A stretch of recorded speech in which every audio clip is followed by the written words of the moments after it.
நானும் பாத்துக்கிட்டு ஏன் ஆளோட பெட்டி எடுத்துட்டு இருக்கியாடா பாவி. கண்ணு முன்னு தெரியாம நடந்த ஐயோ அங்கிள் கதவை தரங்க ஆய்வு வருது. எனக்கு இப்படி ஒரு வேக்யூம் கிளீனர் நான் பார்த்ததே இல்லை. அந்த இடத்துல கை வைக்காதீங்க சார், அடிச்சிடுவேன். அடிச்சு முதலையா இல்ல சிங்கமா ஏதோ சொல்ற அடி போடவில்ல. நான் அடிக்கிற அடியில பந்து விண்வெளிக்கே போயிருந்தா. ஆண்டி கதவை தரங்களேன். மீது திருடிட்டாவ என்னடா என்னைய முறைக்கிறேன். ரிசீவ்ல பெரிய ஆள்றானா அகத்துக்கு தண்ணி கேட்டா ஒரு நதியிலும் தரல. அதான் நானே பிடிச்சிக்கிட்டேன்.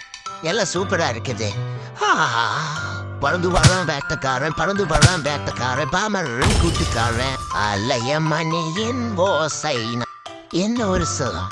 நகத்தை வெட்டும் போது ரொம்ப சக்தியில குதிச்சு குளிக்கிறது என்ன ஒரு சுகம். ஐயோ என்ன குளிர். ஐயோ இந்த பாத்திரத்தை நம்ம பக்கத்துல வச்சா டெய்லியும் சுகமா சாப்பிடலாம். தனியா புலம்பு விட்டு போயிட்டாங்க. தூங்க கூட அம்மா இன்னைக்காச்சும் வருவாங்களா? காசு கொடுத்து வாங்கிட்டு வந்தீங்களே சும்மா என்ன பயங்கொட்டாத. ஐயோ என் புள்ள பயந்துச்சு. வாங்கின மீன்ல ஒரு பீஸ் தான் இருந்தா இந்த மாதிரி கட்சி பின்னடா.